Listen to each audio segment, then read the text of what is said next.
Hello guys, मेरा नाम है रजत प्रकाश और आपका स्वागत है हमारे यूट्यूब चैनल द फिजिकर में। तो बेसिकली ये यूट्यूब चैनल उन सभी लोगों के लिए है जो कि बीएससी में एनरोल हैं या एमएससी फिजिक्स की एंट्रेंस एग्जाम्स की तैयारी कर रहे हैं या इंटरव्यू के लिए तैयारी कर रहे हैं या एमएससी के फर्स्ट ईयर में है। तो उन सभी बच्चों के लिए ये बहुत ही इंपॉर्टेंट होने वाला है कि वो सारे इन सभी कोर्सेज को फॉलो करें जो भी कि मैं अपलोड करने वाला हूँ। ठीक है, तो बेसिक से लेकर एडवांस लेवल तक इन सभी चीजों की प्रिपरेशन कराई जाएगी गाइस। आपको सारे assignments, DPP sheets and numerical sessions, doubt clearing sessions and all सभी चीजें इस चैनल में अपलोड की जाएंगी। तो बहुत ही इंपॉर्टेंट होने वाला है आप लोगों के लिए। तो अगर आपको अच्छा लगे गाइस तो प्लीज लाइक शेयर जरूर करिएगा एंड सपोर्ट जरूर करिए, ज्यादा से ज्यादा लोगों तक इस चीज को पहुंचाने की कोशिश करिए ताकि वो भी इसका एडवांटेज ले सकें। ठीक है, क्योंकि एक अच्छी मुहिम के साथ अगर हम कुछ शुरू करते हैं जरूरी है तो आप लोगों का सपोर्ट बहुत जरूरी है। तो प्लीज अपना सपोर्ट जरूर दिखाइएगा। ठीक है, और आज की इस वीडियो में हम डिस्कस करेंगे दोस्तों कि कौन कौन से ऐसे एमएससी के एंट्री एग्जाम्स होते हैं जिसको हम देकर हम अच्छे किसी रिसर्च इंस्टीट्यूट में एडमिशन ले सकते हैं। ठीक है, अगर किसी कॉम्पिटेटिव एग्जाम की तैयारी करते हैं तो सबसे पहले उस चीज को जानना जरूरी होता है, उसके बारे में कंप्लीट इंफॉर्मेशन लेनी जरूरी होती है ताकि हम किसी पर्टिकुलर एग्जाम को आपके अकॉर्डिंगली जो आपको कन्वीनियंट लगता है उसको टारगेट कर सके और उसके रिगार्डिंग प्रिपरेशन कर सके।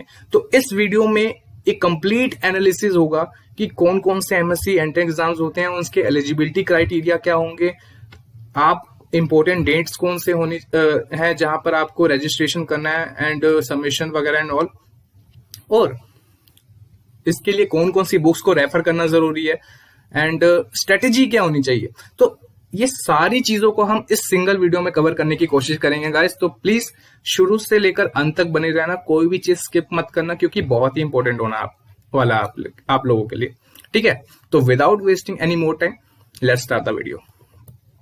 तो सबसे पहले गाइस हम ये देख लेते हैं कि एमएससी के लिए जो एंट्रेंस एग्जाम्स हैं उसके लिए एलिजिबिलिटी क्राइटेरिया को फॉलो करना पड़ेगा, कुछ उसको पूरा होगा तभी आप उस फॉर्म को फिल कर पाओगे। ठीक है, तो सबसे इंपॉर्टेंट बात तो ये है कि आपके पास बीएससी की डिग्री होनी जरूरी है। ठीक है, या तो प्रोविजनल है वो भी चल जाएगा या तो हो चुका है तो आपके लिए बहुत अच्छी बात है। और कम से कम गाइस, कम से कम आपके 60% मार्क्स तो होने ही चाहिए। ठीक है, अगर आप जनरल कैटेगरी में स्टैंड करते हैं तो आपका मिनिमम 60% 60 to 65% तो होना ही चाहिए।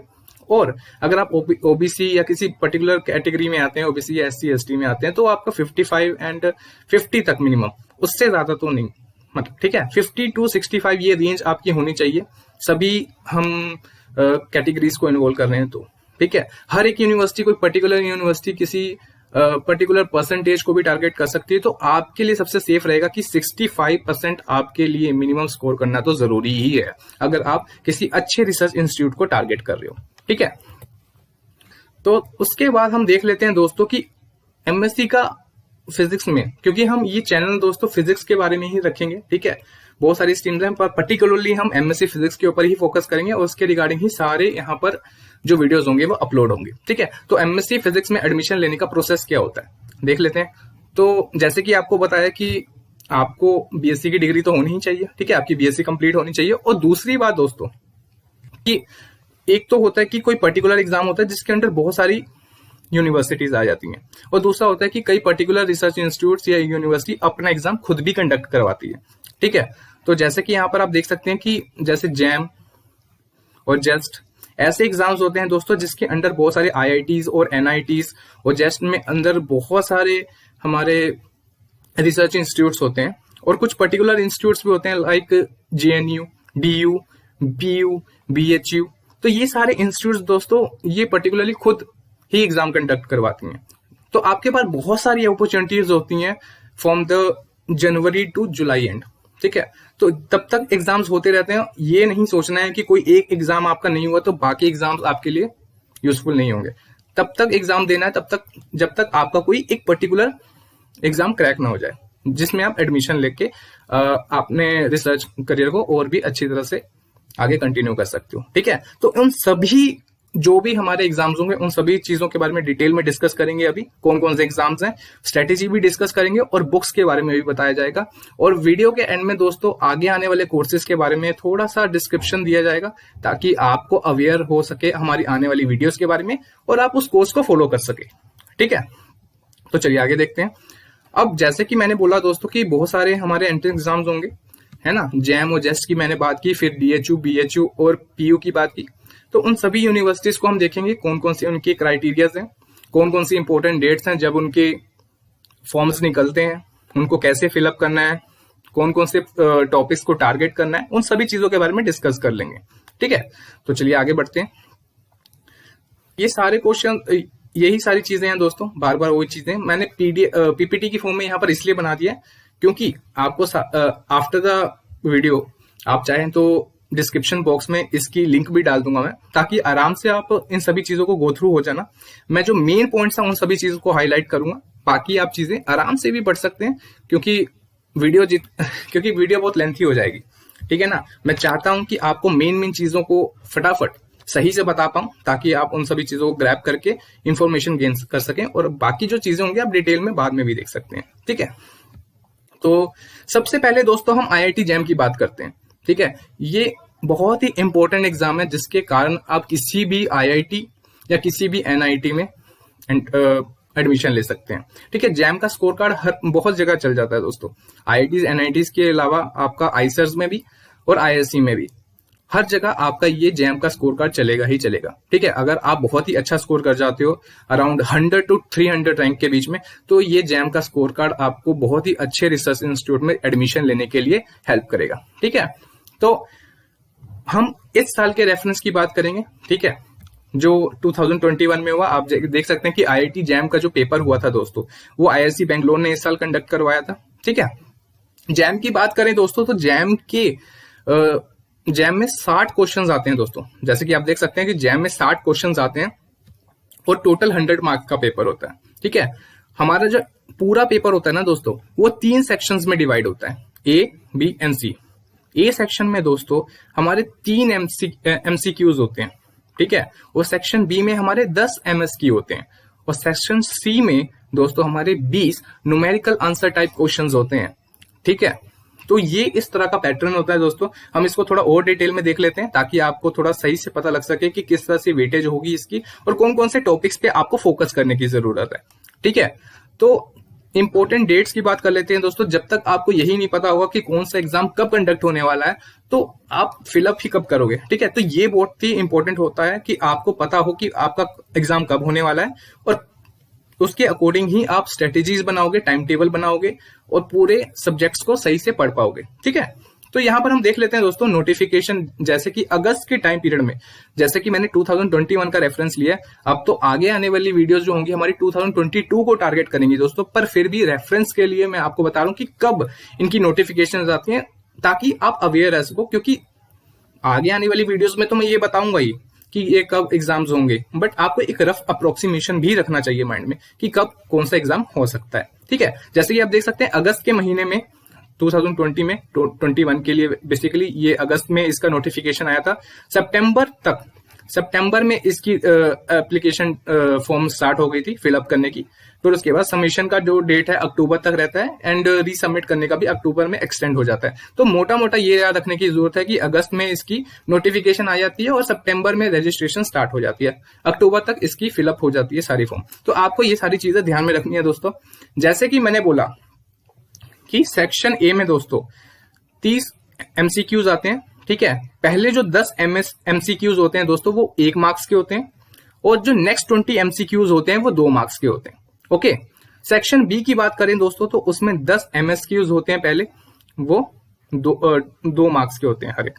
ठीक है, और सेक्शन सी की बात करें दोस्तों तो पहले जो 10 हमारे न्यूमेरिकल आंसर टाइप क्वेश्चंस होते हैं वो 1 मार्क्स के होते हैं, और जो दूसरे जो 10 क्वेश्चंस होते हैं वो हमारे 2 मार्क्स के होते हैं। तो इस तरह से इनका मार्क्स डिस्ट्रीब्यूशन होता है दोस्तों। जैम एक बहुत ही इंपॉर्टेंट एक्सपेक्ट है आपका किसी भी अच्छे रिसर्च इंस्टीट्यूट में अगर आपने एडमिशन लेना है। तो अगर आपका आईआईटी ड्रीम है दोस्तों जाने का, तो आपके लिए बहुत ही इंपॉर्टेंट है कि आप जैम के एग्जाम को फॉलो करो। ठीक है, तो इस पैटर्न को ध्यान में रखते हुए इन सभी चीजों को हम सिलेबस को भी करेंगे दोस्तों। ठीक है, अभी तो जस्ट आपको आइडिया ही दे रहा हूं कि क्या क्या चीजें हैं। सारी चीजों को डिटेल में आगे आने वाले कोर्स में भी आपको मैं करवाऊंगा, आप टेंशन मत लो। तो कौन कौन से ऐसे टॉपिक्स हैं दोस्तों जिसको हमें प्रिपेयर करना ज्यादा जरूरी होता है। ठीक है, तो बेसिकली हमारे 7 सब्जेक्ट्स होते हैं, पर कुछ पर्टिकुलर टॉपिक्स भी होते हैं जिसमें बहुत सारे क्वेश्चंस पूछे जाते हैं। ठीक है। तो मैं इन सभी चीजों को थोड़ा सा फटाफट डिस्कस करूंगा ताकि आपको थोड़ा एक आइडिया मिल जाए कि हमें करना क्या है। ठीक है। तो kinetic theory and thermodynamics, mathematical methods, simple oscillators, mechanics and general properties of matter, oscillation and wave and optics, modern physics, electricity and magnetism, solid state physics, device and electronics, bipolar junction transistor and bowling algebra. ये सारे जो topics हैं दोस्तों, इन सभी को ही हमें follow करना है। ठीक है। बेसिकली जो सिंपल ऑसिलेटर्स हैं या हम बूलियन अलजेब्रा की बात करें तो ये बेसिकली इलेक्ट्रॉनिक के सेक्शन में बूलियन अलजेब्रा आ जाता है, और सिंपल ऑसिलेटर वेव ऑसिलेटर का ही पार्ट है दोस्तों। बट ये पर्टिकुलरली इसलिए मेंशन किया था क्योंकि इसमें क्वेश्चन पूछे ही जाते हैं, है ना। बेसिकली हमारे 7 सब्जेक्ट्स ही होते हैं जैम में, बट थोड़े 2 एक्सटेंड इस करके लिए लिख दिए ताकि आपको पता लग सके कि कौन से पर्टिकुलर टॉपिक में से कितना पोर्शन आ सकता है। ठीक है। तो इन सभी चीजों को मैं करवाने वाला हूं दोस्तों, जस्ट आपको एक गो थ्रू दे रहा हूं ताकि आपके दिमाग में एक बात बैठ सके कि हमें करना क्या आगे। ठीक है। ये तो हो गई दोस्तों जैम की बात। अब देख लेते हैं कि कौन से सब्जेक्ट में कितना वेटेज होता है दोस्तों, किसको प्रेफरेंस देनी ज्यादा जरूरी होती है। तो जैम के पेपर के लिए दोस्तों हर एक एग्जामिनेशन के लिए हर एक का वेटेज अलग होता है। तो इसको एक फॉर ग्रांटेड नहीं लेना है कि आगे आने वाले जो भी हमारे पेपर होंगे उन सभी में इन सभी का वेटेज सेम होगा। ठीक है। ये खाली जैम की बात हो रही है दोस्तों। जेस्ट और TFR या BHU जो भी आगे एग्जाम्स आएंगे उनके लिए वेटेज अलग अलग होगी। ठीक है। तो यहां पर हम इलेक्ट्रिसिटी मैग्नेटिज्म की बात कर लेते हैं दोस्तों। तो 20% वेटेज होता है पूरे पेपर का, बहुत ही ज्यादा वेटेज है और बहुत ही इंपॉर्टेंट भी रहता है। इलेक्ट्रिसिटी मैग्नेटिज्म बहुत ही बड़ा होता है, पर इसको अगर किसने कर लिया तो बहुत ही बड़ा पोर्शन वो कवर अप कर लेता है। उसके बाद थर्मोडायनेमिक्स दोस्तों 14% weightage, mathematical methods 14%, mechanics 14%, modern physics 13%, solid state physics, device and electronics 13% and wave and optics 12%।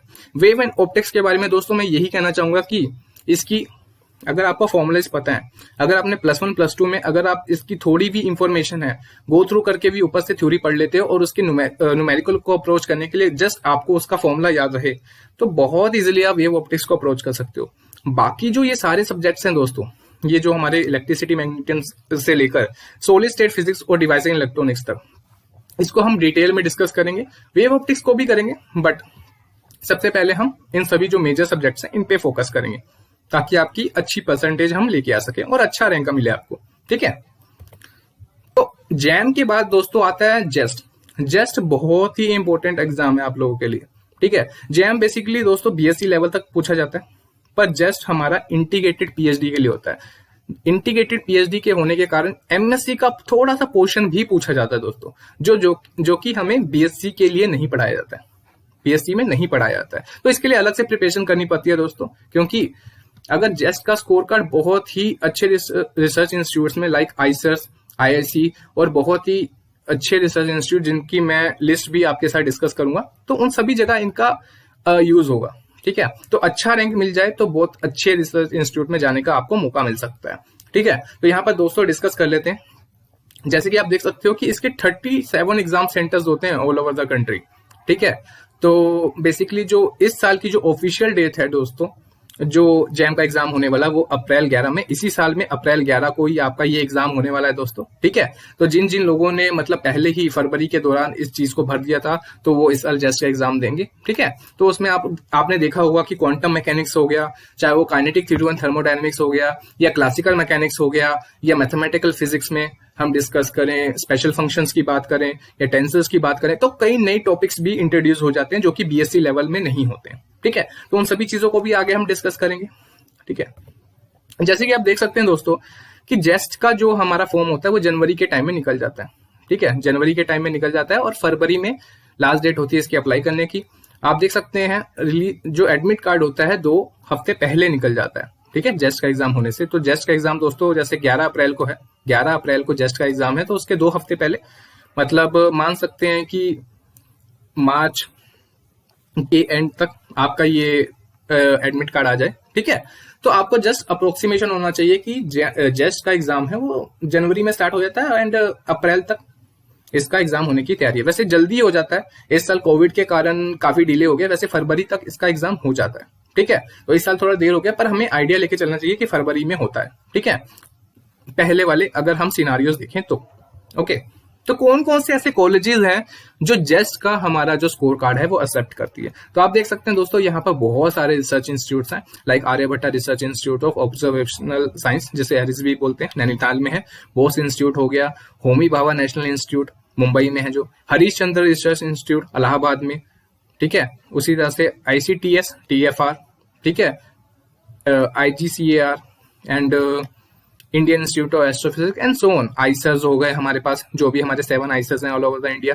तो बहुत ही अच्छे रिसर्च इंस्टीट्यूट्स हैं दोस्तों, आप देख सकते हैं। इन सभी की लिस्ट यहाँ पर मैंने मेंशन की है, तो आपको घबराने की जरूरत नहीं है कि मतलब फटाफट यहाँ पर बोल रहा हूँ। तो आफ्टर द वीडियो आप आराम से इस चीज को देख सकते हैं, पॉज करके भी देख सकते हैं, और डिस्क्रिप्शन बॉक्स में आपको PPT की लिंक मिल जाएगी, आप वहां से डाउनलोड कर सकते हैं, ठीक है। टेलीग्राम का लिंक भी हमारा मेंशन होगा दोस्तों, वहां पर आप ज्वाइन होकर आपको सारा स्टडी मटेरियल मिलता रहेगा, ठीक है। असाइनमेंट्स मिलती रहेंगी, मॉक टेस्ट भी मिलता रहेगा, तो बहुत कुछ मिलेगा दोस्तों आपको, ठीक है। तो आपको बस क्या करना, सपोर्ट करते रहना बस, और कुछ नहीं करना, ठीक है। तो ये सारे आपके पास ये नेम्स हैं जो रिसर्च इंस्टीट्यूट जेस्ट का स्कोर कार्ड चलता है। अगर आपका स्कोर दोस्तों 100 से लेकर 400 के बीच में भी आ जाता है, तो बहुत अच्छे रिसर्च इंस्टीट्यूट से भी आपको इंटरव्यू की कॉल आ सकती है। इंटरव्यू को क्रैक करने का तरीका भी बताऊंगा, उसको किस तरह से प्रिपेयर करना है वो भी मैं बताऊंगा, ठीक है। तो बस आपका सपोर्ट बना रहना चाहिए, और आपको बस हमारे कंटेंट को फॉलो करना है और कुछ नहीं करना है, ठीक है। तो ये सभी उन रिसर्च इंस्टीट्यूट्स की लिस्ट है, तो प्लीज इस चीज को आराम से देखिएगा, फॉलो करिएगा, और हर एक की साइट पे जाके अपने क्राइटेरिया को फॉलो करते हुए जहां पर भी जिस पर्टिकुलर फील्ड में जाना है उसको देखते हुए आप सेलेक्ट कर सकते हो और उसको टारगेट कर सकते हो, ठीक है। चलो अब TFR को देख लेते हैं दोस्तों, Tata institute of fundamental research. ये हमारे MSc के एंट्रेंस एग्जाम में सबसे ऊपर प्रायोरिटी रखता है, क्योंकि बहुत ही हार्डेस्ट एग्जाम में से एक है, ठीक है। Tata institute of fundamental research एक ऐसा इंस्टीट्यूट है दोस्तों जो कि एक प्रीमियर रिसर्च एनवायरनमेंट देता है आपको, ठीक है। इसमें बेसिकली इंटीग्रेटेड PhD होती है, ठीक है। अगर आपको यहाँ पर एडमिशन मिल जाता है तो आपको वर्ल्ड क्लास फैकल्टी मिलेंगे, बहुत अच्छे साइंटिस्ट मिलेंगे, एक एनवायरनमेंट मिलेगा जहां पर आप अपने करियर को बहुत अच्छा जंप दे सकते हो, ठीक है। तो इसलिए इसका पेपर भी बहुत ही जेन्युइन होता है दोस्तों। अगर आपको बेसिक नॉलेज होगी, अगर आप +1 +2 को आपने बहुत सही से किया, ठीक है, BSc बहुत अच्छे से कर रहे हो, मतलब आपके बेसिक्स बहुत अच्छे क्लियर हैं, तो आप इस एग्जाम को बहुत इजीली क्रैक कर सकते हो, ठीक है। इसमें क्रैमिंग नहीं चलेगी, ओके। बहुत सारे एग्जाम है लाइक जैम है, उसमें फॉर्मूला बेस्ड भी होते हैं, कुछ क्वेश्चंस डायरेक्टली लग जाते हैं, पर TFR ऐसा नहीं है दोस्तों, ये हटकर है, ठीक है। जैसे कि आप देख सकते हैं दोस्तों, इस साल जो मतलब 2021 के लिए जो इसकी एप्लीकेशन फॉर्म थी वो जनवरी में स्टार्ट हुई थी, 31 जनवरी, ठीक है, और 1 फरवरी तक रही थी। पर बेसिकली इसकी जो डेट्स होती हैं वो अक्टूबर तक आ जाती हैं, ठीक है। जहां तक प्रीवियस ईयर्स की बात करें तो अक्टूबर तक इसकी डेट्स आ जाती हैं, और दिसंबर की 2nd वीक तक इसका एग्जाम हो जाता है, ठीक है। दिसंबर की 1st वीक तक या नवंबर तक इसका एग्जाम हो जाता है। तो आपको आइडिया रखना है कि दिसंबर एंड तक आपको इसकी प्रिपरेशन करके रखनी है, मतलब अभी से स्टार्ट करोगे दोस्तों, तभी जाकर आप इन सभी MSc एंट्रेंस एग्जाम की तैयारी कर सकते हो, क्योंकि दिसंबर से आपके सारे एग्जाम स्टार्ट हो जाएंगे। TFR एग्जाम स्टार्ट हो जाएगा दिसंबर से, फिर आपका जैम का पेपर आ जाएगा फरवरी में, जेस्ट का भी पेपर फरवरी में आ जाएगा, तो बाकी जो BHU है, DU है, ये जून जुलाई तक आएंगे। तो आपको बहुत ही एक कंटिन्यूस फ्लो में चलना है दोस्तों, ठीक है। तो जैसे कि आप देख सकते हैं इसका एडमिट कार्ड 24 फरवरी, मतलब अब तो ये निकल चुका है TFR का पेपर, पर स्टिल बच्चों को आइडिया देने के लिए मैंने यहाँ पर ये डेट्स को मेंशन किया है। पर इसका जो बेसिकली जो इसका एग्जाम होता है ये दिसंबर तक हो जाता है, ठीक है। तो आपको आइडिया रखना है रफली, ड्यू टू कोविड सिनारियो ये अभी डेट्स चेंज हुई हैं, पर दिसंबर तक इसका हो जाता है पेपर, और इसकी नोटिफिकेशन अक्टूबर या नवंबर तक आ जाती है, ठीक है। तो आपको ये ध्यान रखना है माइंड में, बाकी मैं अपडेट करता रहूंगा दोस्तों, इसमें कोई दिक्कत वाली बात नहीं है। तो किस टाइप के क्वेश्चन पूछे जाते हैं वो जरा डिस्कस कर लेते हैं यहाँ पर, ठीक है। तो इसमें दोस्तों MCQ टाइप के क्वेश्चन को डिस्कस किया जाता है, ठीक है, पूछे जाते हैं MCQ टाइप के, ठीक है। तो क्योंकि इंटीग्रेटेड PhD है दोस्तों, इंटीग्रेटेड PhD है तो अंडर ग्रेजुएट मतलब BSc लेवल के और मास्टर्स लेवल के कुछ क्वेश्चन तो पूछे ही जाएंगे आपसे, ठीक है। मार्किंग स्कीम क्या होगी इसके बारे में, ठीक है। हर एक करेक्ट आंसर जो भी आप करोगे MCQs में, ठीक है, आपको 3 मार्क्स मिलेंगे। हर एक सही जवाब के लिए आपको 3 मार्क्स दिए जाएंगे, और इसमें आपके न्यूमेरिकल टाइप क्वेश्चंस भी हो सकते हैं, सिंबॉलिक सेक्शंस भी हो सकते हैं, और जो लास्ट वाला पोर्शन होता है दोस्तों, जो C सेक्शन होता है, उसमें बेसिकली आपकी यही सारे न्यूमेरिकल सेक्शंस होते हैं, जिसमें आपको 5 मार्क्स हर एक करेक्ट आंसर के लिए मिलता है, ठीक है। अगर आप गलती करते हो दोस्तों तो आपको नेगेटिव मार्किंग का भी सामना करना पड़ सकता है, जो कि 1 मार्क कटेगा आपका हर एक MCQ, सेक्शन के लिए खाली, क्योंकि न्यूमेरिकल आंसर टाइप के लिए कोई नेगेटिव मार्किंग नहीं होती है, खाली एमसीक्यू के लिए दोस्तों आपकी नेगेटिव मार्किंग होगी 1 मार्क की। ठीक है, सिलेबस क्या होगा दोस्तों, कोई पर्टिकुलर सिलेबस नहीं होता है इसका। ठीक है, कोई पर्टिकुलर टॉपिक्स को टारगेट नहीं किया जाता है, बस आपको ये बता दिया जाता है कि आपके कौन कौन से सब्जेक्ट्स में से पूछे जाएंगे। तो बेसिकली आपके classical mechanics, mathematics, mathematical physics, electricity and magnetism, quantum mechanics, heat kinetic theory and thermodynamics, statistical physics, mechanics, modern physics, electronics and experimental physics. ठीक है, तो इन सारे टॉपिक्स को अगर हम सही से करेंगे दोस्तों तो आप जैम का टीएफआर का एग्जाम बहुत अच्छे से क्रैक कर सकते हो। तो इन सभी चीजों के बारे में भी हर एग्जाम के रिगार्डिंग मैं पर्टिकुलरली वीडियोस बनाऊंगा। ठीक है, तो आप उन सभी चीजों को फॉलो करोगे तो आई होप आप लोगों का हो भी पक्का सिलेक्शन होने के चांसेस बहुत ज्यादा है। ठीक है, तो आगे धीरे धीरे इन सभी चीजों को डिस्कस करेंगे। तो प्रोसीजर क्या होगा दोस्तों, अगर आप कट ऑफ क्लियर कर लेते हो तो आपको इंटरव्यू के लिए कॉल आएगी। ठीक है, और इंटरव्यू दोस्तों बेसिकली क्या कहते हैं अप्रैल के एंड तक ही होता है, या अर्ली भी हो सकता है ड्यू टू सिनारियो जो भी है। जब इसका एग्जाम रिजल्ट आता है तो 1-2 महीने के अंदर अंदर ये सारे प्रोसीजर हो जाते हैं। ठीक है, तो आगे जो अपडेट्स आएंगी अभी तो नहीं आएंगी। ठीक है, तो जो भी होगा आपको बता दिया जाएगा जो भी। ठीक है, तो अभी हमने 3 एग्जाम्स के बारे में डिस्कस कर लिया दोस्तों, जैम के बारे में डिस्कस कर लिया, जेस्ट के बारे में डिस्कस कर लिया और टीएफआर के बारे में डिस्कस कर लिया। अब हम डिस्कस कर लेते हैं दोस्तों सीयू सेट के बारे में। ठीक है, सीयू सेट का मतलब क्या होता है, central universities common entrance test. मतलब जो सेंट्रल यूनिवर्सिटीज के जो होते हैं ना हमारे ऑल ओवर द इंडिया, जो सेंट्रल यूनिवर्सिटीज है उनका जो कॉमन एग्जाम होता है दोस्तों, तो वो सीयू सेट के थ्रू आप दे सकते हो। ठीक है, तो इसमें सारे कोर्सेज इन्वॉल्व होते हैं, पोस्ट ग्रेजुएशन भी कर सकते हो आप, पीएचडी भी कर सकते हो। ठीक है, तो टोटल 20 यूनिवर्सिटीज दोस्तों पार्टिसिपेट करती हैं हमारी। ठीक है, उसमें से 13 हमारी सेंट्रल यूनिवर्सिटी होती हैं और उसके अलावा हमारे और भी पर्टिकुलर हमारे जो इंस्टीट्यूट्स होते हैं वो भी इसमें हिस्सा लेते हैं। तो अगर आपको किसी गवर्नमेंट कॉलेज में एडमिशन लेना है, ठीक है, पर्टिकुलरली कोई स्टेट ओरिएंटेड होता है कि भाई मुझे घर से बाहर नहीं जाना है, स्टेट में ही रहकर अपनी तैयारी करनी है एमएससी में। ठीक है, तो उनके लिए CU CET is the best option. आसान भी होता है और इसको क्रैक भी कर सकते हैं बहुत इजीली अगर आपका अप्रोच अच्छा हो तो। ठीक है, मटेरियल और कंटेंट अच्छा होगा तो आप बहुत इजीली इसको अप्रोच कर सकते हैं। तो देख लेते हैं एलिजिबिलिटी क्राइटेरिया क्या। अगेन जो हर एक एमएससी एंड एग्जाम के लिए जो होता है वही है कि बीएससी की डिग्री होनी जरूरी होती है। ठीक है, आप देख सकते हैं बीएससी की डिग्री होनी जरूरी है आपके पास, और हर एक कैटेगरी के अकॉर्डिंग आपकी कट ऑफ, लाइक अगर जनरल हो तो उसके बेसिस पे कि 55% होना चाहिए। ठीक है, अगर आप SC ST या किसी पर्टिकुलर मतलब ओबीसी के बिलोंग करते हैं तो 50% चाहिए होता है। तो ये सारी चीजें आप इजीली, वही मैंने शुरू में कहा था कि 60 to 65 is the safest percentage जहां पर आप सभी क्राइटेरिया को फॉलो कर पाओगे। ठीक है, ये क्राइटेरिया फॉलो हो गया तो उसके बाद तो एग्जाम की ही तैयारी करनी है और कुछ तो करना नहीं। ठीक है, चलिए अब हाईलाइट्स देख लेते हैं दोस्तों कि इसका एग्जाम कब होगा। साल में एक बार होता है दोस्तों इसका एग्जाम, ऑफलाइन मोड में होगा, 2 घंटे का एग्जाम होता है इसका। ठीक है, 2 घंटे का एग्जाम होगा, ऑफलाइन मोड में होगा, एक साल में एक बार ही होता है और 13 कॉलेजेस इसमें पार्टिसिपेट करती हैं। ठीक है, तो इसकी ऑफिशियल वेबसाइट भी यहाँ पर मेंशन कर दी गई है दोस्तों, CUSET-exam.in। यहाँ पर जाकर आप सारी इंफॉर्मेशन भी गेन कर सकते हो। ठीक है, ये जस्ट हाईलाइट्स हैं ताकि आपको अंदाजा हो सके कि सीयू सेट का पेपर कब होता है और कितने घंटे का होता है और क्या क्या इसका पैटर्न है। ठीक है, तो देख लेते हैं इंपोर्टेंट डेट्स, कब कब इसकी नोटिफिकेशन आएगी। ठीक है, तो 3rd वीक ऑफ मार्च में दोस्तों, ठीक है, मार्च का महीना ही चल रहा है।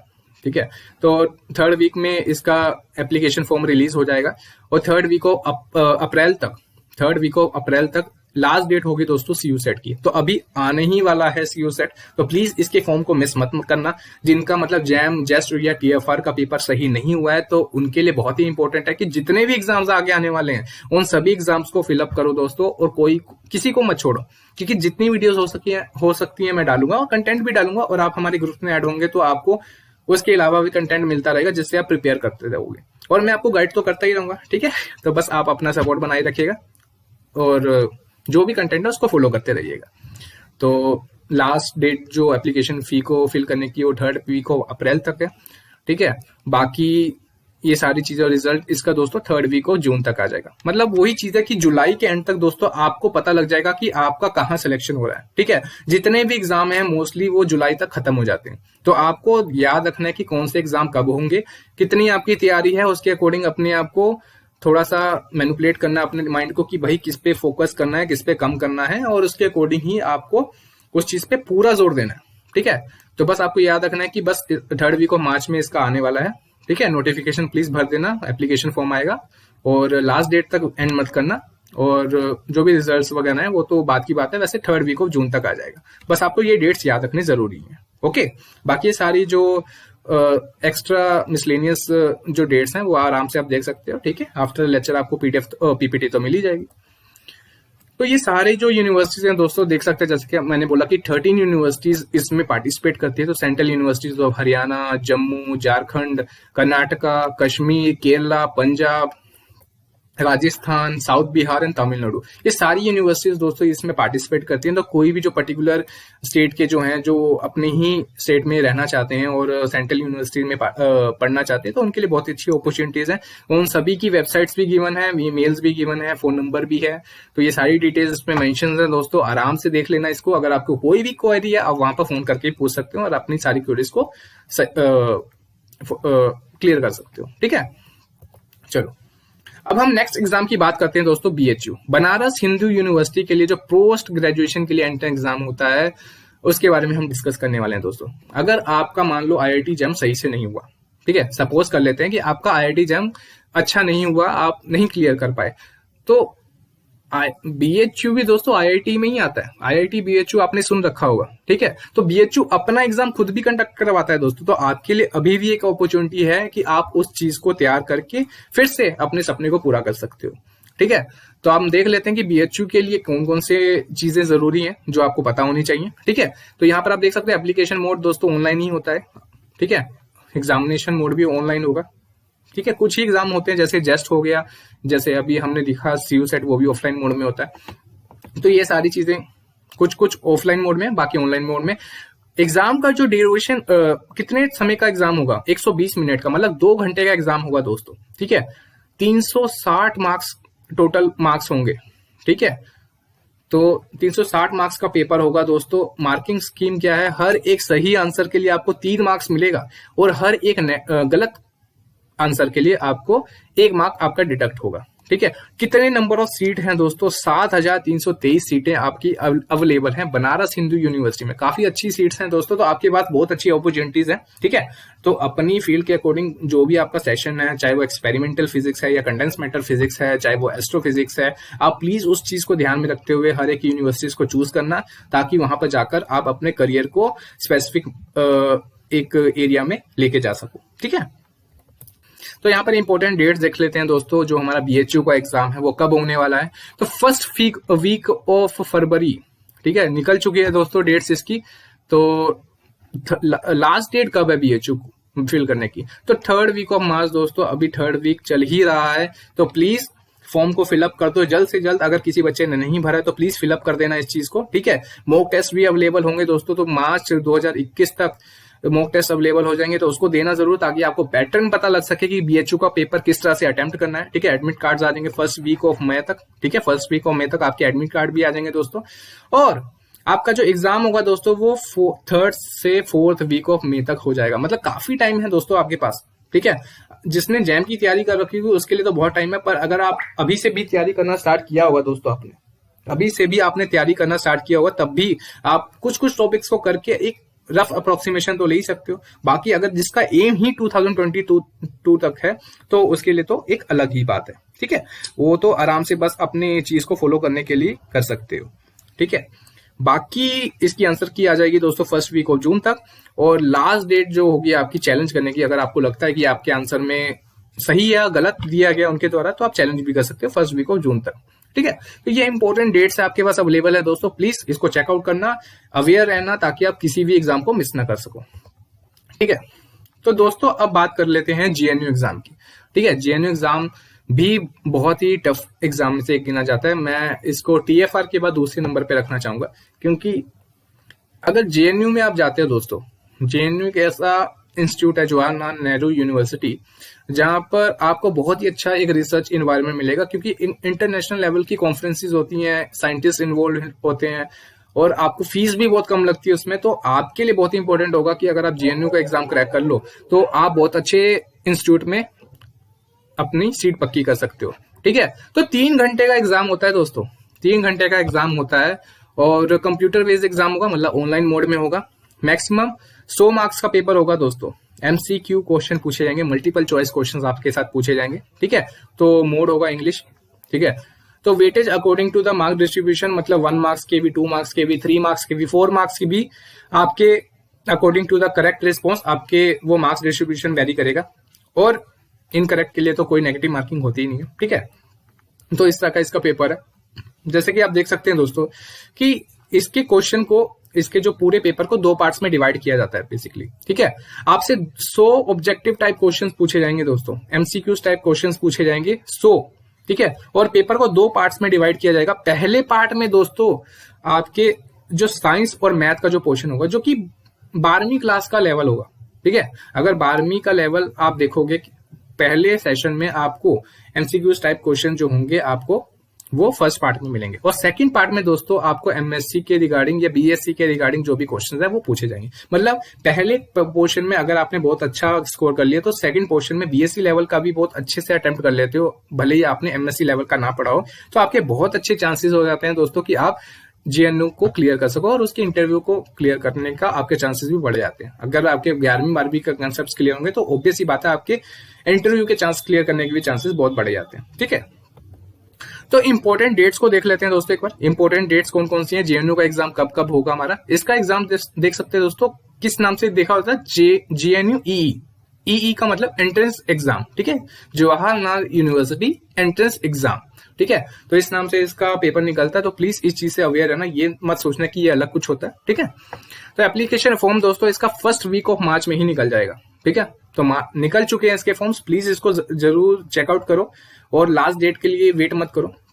4th वीक ऑफ मार्च तक इसकी लास्ट डेट होगी दोस्तों, मतलब मार्च के एंड तक इसका फॉर्म फिलअप कर देना है आपको, लेट मत हो जाना इस चीज के लिए, ठीक है। एग्जाम डेट कब है, एग्जाम डेट देख लेते हैं दोस्तों, 2nd वीक ऑफ मई तक, मतलब 14 मई तक आपका एग्जाम होने के इसके चांसेस है। मतलब आपके पास है 1.5 महीना तक है, तो प्लीज थोड़ा इस चीज को एक्सेलरेट करो। अब अगर आप तैयारी कर रही हैं या कर रहे हैं, ठीक है, मतलब जैम का पेपर देते हो आ रहे हो, तो आपके पास बहुत अच्छी अपॉर्चुनिटी है। अपने MCQs मतलब मॉक टेस्ट लगाओ, असाइनमेंट्स करो, मतलब जो भी आपको कहीं से भी कुछ मिल रहा है मटेरियल, उस चीज को फॉलो करते हुए आगे बढ़ते रहो, ताकि आप कोई भी अपॉर्चुनिटी को मिस ना करो, ठीक है। रिजल्ट आपका दोस्तों ये 4th वीक ऑफ मई तक आ जाता है, ठीक है। और जो शॉर्टलिस्ट कैंडिडेट्स होते हैं, उनको मंथ ऑफ जून तक पता लग जाता है मेरिट के, और फिर इंटरव्यू के थ्रू जुलाई तक उनको बुला लिया जाता है और पूरा सिलेक्शन प्रोसीजर दोस्तों अगस्त तक हो जाता है, ठीक है। तो बेसिकली चीज यही है कि अगस्त तक तो सारे सेशन स्टार्ट हो ही जाते हैं, ठीक है। जो इवन सेशन होता है हमारा, जो समर सेशन होता है, वो अगस्त तक हो जाता है पूरा। तो जुलाई के एंड तक जितना भी हो गया दोस्तों उतने एग्जाम हो जाते हैं, उसके बाद कोई एग्जाम नहीं होगा, उसके बाद तो नेक्स्ट ईयर के ही सारे एग्जाम होंगे। तो प्लीज अवेयर रहेगा इन सभी डेट्स के बारे में, बहुत ही इंपॉर्टेंट डेट्स हैं ये, ठीक है। तो चलो दोस्तों अब PUCET के बारे में डिस्कस कर लेते हैं, मतलब Punjab university common entrance exam, जो कि पोस्ट ग्रेजुएशन के लिए होता है दोस्तों, ठीक है। पंजाब यूनिवर्सिटी दोस्तों अगर इंटरनेशनल लेवल में देखा जाए तो टॉप 100 यूनिवर्सिटी में से एक गिना जाता है, ठीक है। तो इसको ये नहीं सोचना है कि मतलब पंजाब यूनिवर्सिटी है तो इसका पेपर नहीं देना है, क्यों, बहुत ही अच्छी अपॉर्चुनिटी है, बहुत ही अच्छा रिसर्च इन्वायरमेंट यहाँ पर भी होता है। अगर आप MSc इलेक्ट्रॉनिक्स में बेसिकली करना चाहते हो तो आपके लिए बहुत ही इंपॉर्टेंट होगा ये, ठीक है। और भी अच्छी फील्ड्स हैं। प्लीज मैं ये जरूर कहूंगा कि जब भी किसी पर्टिकुलर इंस्टीट्यूट को आप फोकस करो तो प्लीज उसकी साइट पे जाके जितने भी उसके कॉलम्स हैं कि उसमें स्पेसिफिकेशंस होते हैं, स्पेशलाइजेशंस होती हैं किसी पर्टिकुलर फील्ड की, उसको प्लीज चेकआउट जरूर किया करो, ठीक है, ताकि आप अपने जो भी आपका फील्ड ऑफ इंटरेस्ट है उसमें वहां पर जाकर अपने ड्रीम को परस्यू कर सको, ठीक है।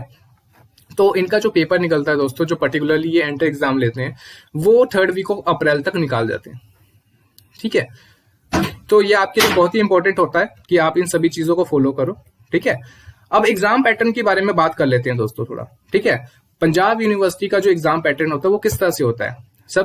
सबसे पहले दोस्तों आपको ये पता होना चाहिए कि इसमें MCQ टाइप के क्वेश्चन पूछे जाते हैं, ठीक है। Multiple choice question type question पूछे जाएंगे दोस्तों।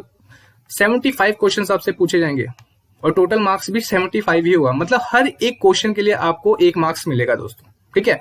इसका पेपर बहुत ही ईजी होता है दोस्तों, अगर आप ग्रेजुएशन लेवल में बहुत अच्छे से पढ़ के हटे हो, ठीक है, तो बहुत इजीली आप कर पाओगे। टाइम पीरियड बहुत ही कम होता है, 60 मिनट मिलता है दोस्तों आपको, सॉरी आपके पास 1.5 घंटे का टाइम होता है, 1.5 घंटे का टाइम होता है। तो उस 1.5 घंटे में मतलब आपके पास 90 मिनट है, 90 मिनट में आपको दोस्तों 75 क्वेश्चंस करने हैं। आप सोच सकते हो कि मतलब कितने इजी क्वेश्चन पूछे जा रहे होंगे उसमें, ठीक है। तो हर एक सही क्वेश्चन के लिए आपको 1 मार्क्स मिलेगा, ठीक है। तो बहुत ही अच्छा होगा कि आप इन सभी एग्जाम को प्लीज प्रेफरेंस जरूर दें, ताकि आप कोई भी अच्छे रिसर्च इंस्टीट्यूट में आप एडमिशन ले सको, ठीक है। आप देख सकते हैं जैसे कि जो भी हमारे टॉपिक हमारे फर्स्ट, सेकंड या थर्ड ईयर के BSc exam level, graduation level में पढ़ाए जाते हैं, वो सभी को ही फॉलो करना है, ठीक है। बहुत इजीली आप बाकी सारे एग्जाम्स को भी क्रैक कर सकते हो। तो इसके इंपॉर्टेंट डेट्स को देख लेते हैं दोस्तों, ठीक है। इंपॉर्टेंट डेट्स को देख लेते हैं। जो भी हमारा एप्लीकेशन है दोस्तों, ये 3rd वीक ऑफ अप्रैल, जैसे कि मैंने बोला कि मतलब 21 या 22 अप्रैल तक इसकी नोटिफिकेशन आ जाएगी आपको, ठीक है। आपको लास्ट डेट ऑफ सबमिशन जो है इसकी 3rd वीक ऑफ मई तक है, ठीक है। तो ये सारी डेट्स आपको याद रखनी है कि अप्रैल मई में जो भी पेपर आने वाले हैं हमारे, उन सभी को फिलअप करो टाइम पे और इसकी तैयारी शुरू कर दो, ठीक है। तो इसका जो एग्जाम होगा दोस्तों वो 2nd वीक ऑफ जून तक होगा, ठीक है। और इसका रिजल्ट जो होगा दोस्तों वो 4th वीक ऑफ जून तक आ जाएगा। तो ये सारी जो मिसलेनियस हमारी डेट्स हैं, जो भी इंपॉर्टेंट है, जो भी आपके रिगार्डिंग वो है, आप प्लीज इसको चेकआउट कर लेना आफ्टर द लेक्चर, ठीक है। पीडीएफ पीपीटी आपको मिल जाएगी, आराम से देख लेना इन सभी चीजों को, ठीक है। तो हमने बहुत सारे एमएससी एंड एग्जाम की बात कर ली। अब दिल्ली यूनिवर्सिटी की भी बात कर लेते हैं दोस्तों, ठीक है। दिल्ली यूनिवर्सिटी में जो हमारा एग्जाम पैटर्न होता है दोस्तों, वो देख लेते हैं। ये हमारा ऑनलाइन मोड में होता है, ठीक है, ऑनलाइन मोड में होगा। तो मल्टीपल चॉइस क्वेश्चन पूछे जाएंगे इसमें दोस्तों, ठीक है। हिंदी और इंग्लिश दोनों इसमें लैंग्वेजेस होंगी। तो जिन बच्चों को इंग्लिश में प्रॉब्लम होती है तो उनके लिए अच्छा है, को हिंदी को भी सिलेक्ट करके अपने पेपर को दे सकते हैं, ठीक है। 2 घंटे का पेपर होगा दोस्तों, 2 घंटे का पेपर होगा, मतलब 120 मिनट मिलेंगे आपको अपने पूरे पेपर को करने के लिए। हर एक सही आंसर के लिए आपको 4 मार्क्स मिलेंगे दोस्तों, और हर एक गलत आंसर के लिए आपको 1 मार्क आपका डिटेक्ट होगा, मतलब 1/4 मार्किंग होने वाली है, ठीक है। तो इंपॉर्टेंट डेट्स देख लेते हैं इस चीज के लिए कि आपके जो डीयू के जो हमारे इंटर एग्जाम है वो कब होने वाले हैं। तो 1st वीक ऑफ मई में दोस्तों आपके पास टाइम है। अभी मई में जो आने वाला है हमारा 1st वीक ऑफ मई में आपका डीयू का एप्लीकेशन फॉर्म आ जाएगा, ठीक है। तो उसको प्लीज फिलअप जरूर करना। लास्ट डेट जो होगी हमारे डीयू एंट्री एग्जाम की दोस्तों वो 4th वीक ऑफ मई होगी, ठीक है।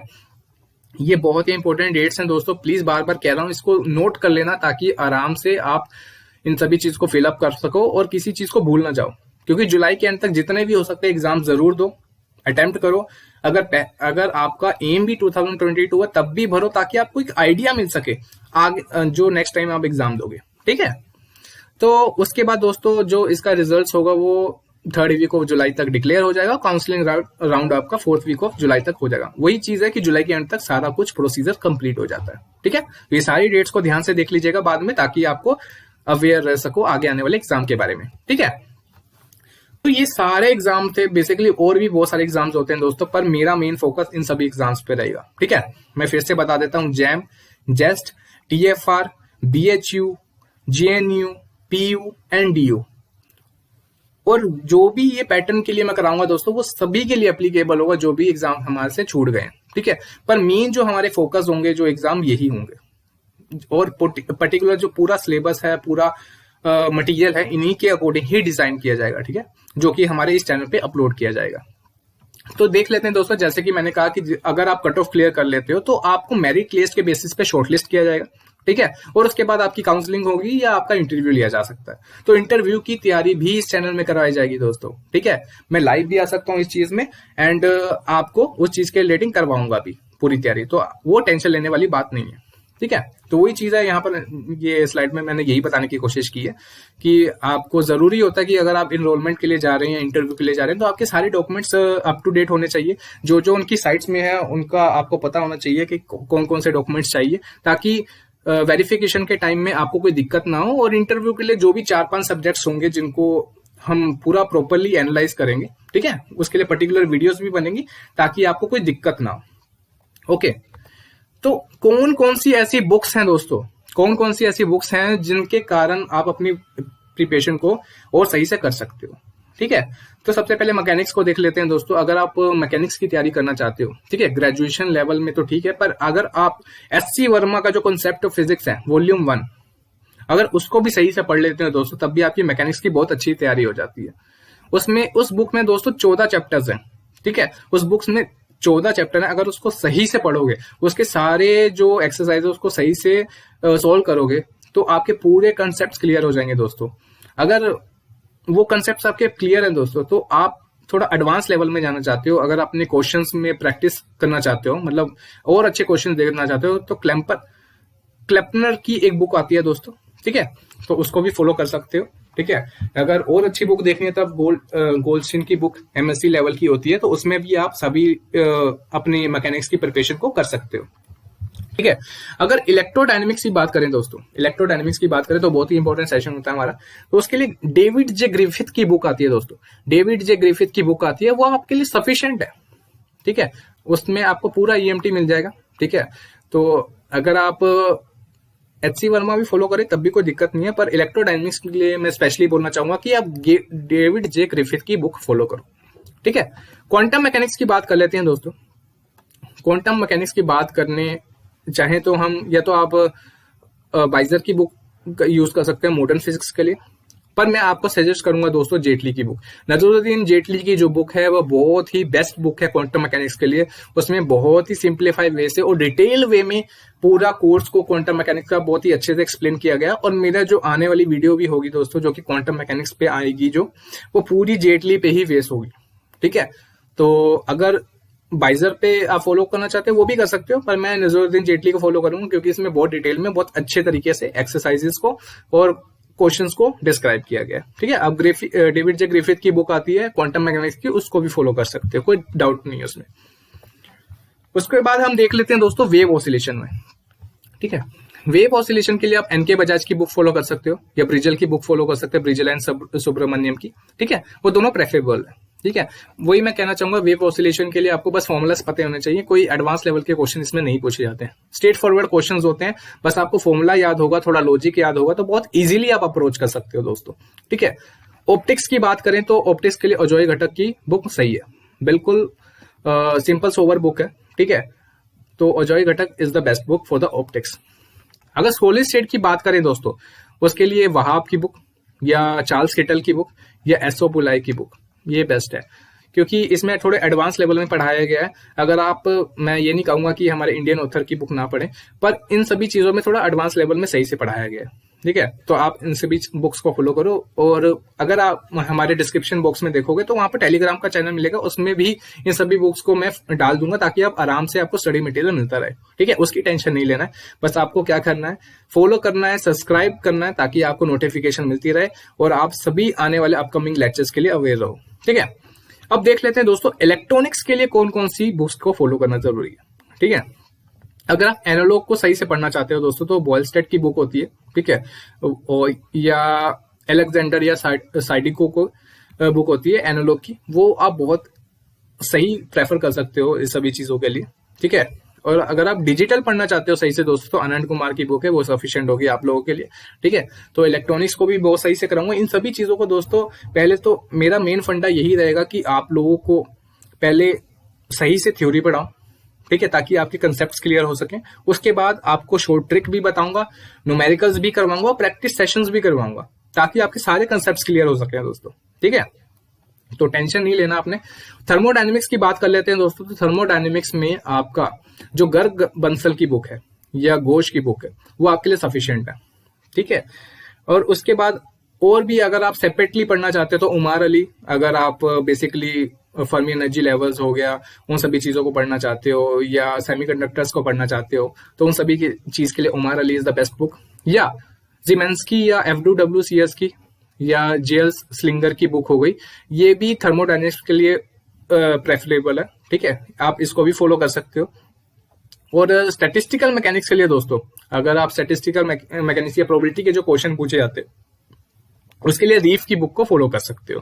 ठीक है, तो ये सारे जो बुक्स थे दोस्तों, जो मैंने अभी आपको बताए, ये सारी चीजें यहाँ पर मैंने बुक्स का जो कहाँ से पढ़ सकते हो वो सभी को डिस्कस कर लिया, ताकि आपको पता तो हो कि आपने कंटेंट कहाँ से लेना है। ठीक है, तो ये सारी चीजें हमने डिस्कस कर ली हैं। क्लासिकल मैकेनिक्स के लिए दोस्तों, जैसे कि मैंने बोला कि गोल्डस्टीन की बुक आपके लिए सफिशिएंट है। और मैथमेटिकल फिजिक्स के लिए दोस्तों, मैथमेटिकल फिजिक्स के लिए HK दास की बुक, ठीक है, HK Das the sufficient book, उसमें बहुत ही सिंपल और सोवर फॉर्म में आपकी सारी चीजों को अच्छे से डिस्क्राइब किया गया है। ठीक है, तो सभी चीजें मिल जाएंगी आपको, उन सभी चीज की नोट्स भी मैं प्रोवाइड करूंगा।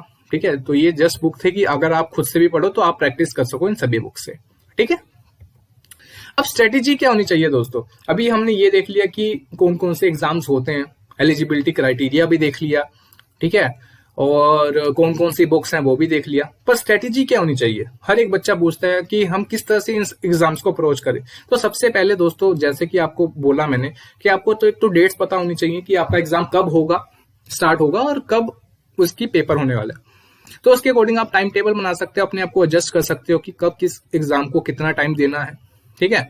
आपका रूटीन किस तरह से, उस तरह से अकॉर्डिंग आप टाइम टेबल बना सकते हो, ठीक है, और शेड्यूल को अपने फॉलो कर सकते हो। दूसरा ये है कि इंपॉर्टेंट फॉर्मूलाज आपको पता होने चाहिए।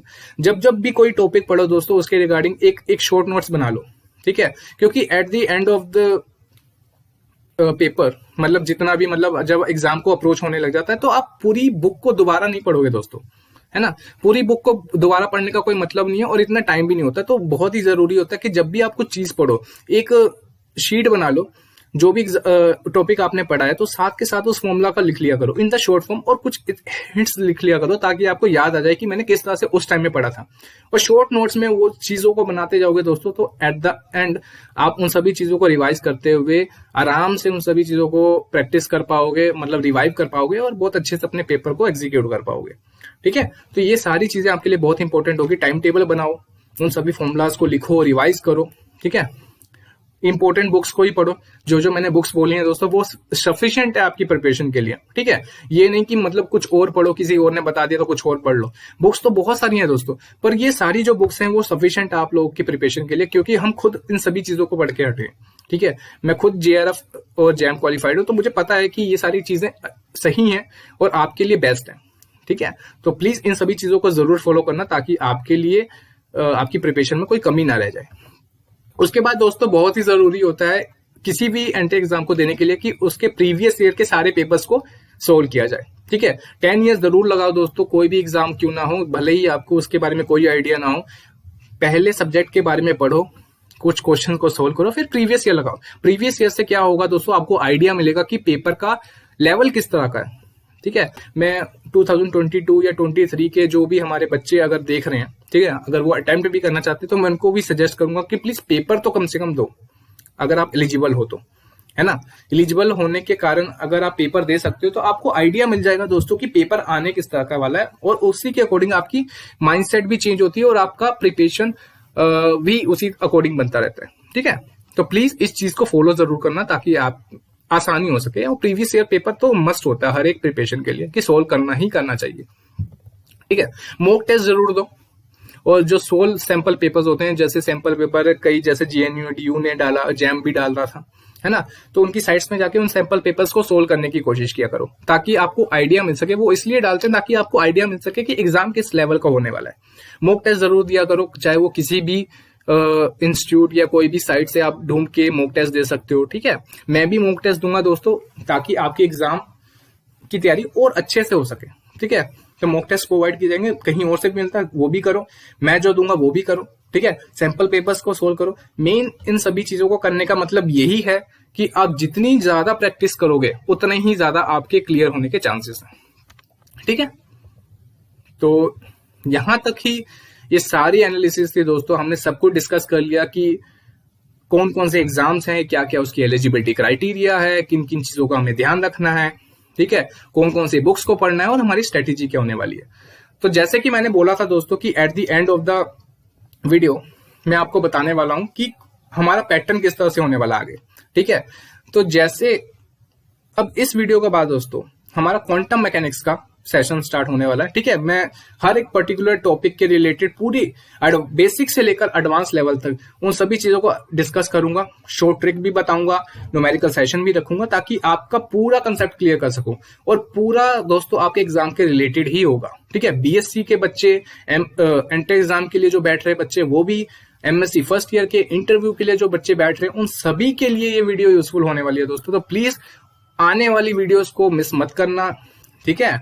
एंड अगर आपको ये वीडियो अच्छी लगी हो तो प्लीज लाइक शेयर जरूर करिएगा, कमेंट करके बताइएगा कि आपको अच्छा लगा कि नहीं लगा। और क्योंकि कमेंट करने से क्या होता है दोस्तों कि आपके कमेंट्स पढ़ने से फिर एक मोटिवेशन भी मिलता है कि आगे आने वाली वीडियोस को हम और बेहतर बना सके, ठीक है। तो अपनी फीडबैक जरूर दीजिएगा, ओपिनियन दीजिएगा कि और क्या चेंजेस करने चाहिए, ठीक है। तो मिलते हैं आपको दोस्तों नेक्स्ट वीडियो में, ठीक है, जिसमें हम अपना सेशन स्टार्ट करेंगे क्वांटम मैकेनिक्स का। ठीक है, तो इसी तरह अपना प्यार बनाए रखिएगा और फॉलो जरूर करेगा और शेयर करेगा, ताकि और भी बच्चे जो कि जरूरतमंद है, जो नहीं अफोर्ड कर सकते महंगी कोचिंग, उन लोगों के लिए ये फ्री मटेरियल उन्हें मिल सके और ये अपनी तैयारी कर सके। ठीक है, तो मिलते हैं आपको नेक्स्ट वीडियो में। Till then good bye.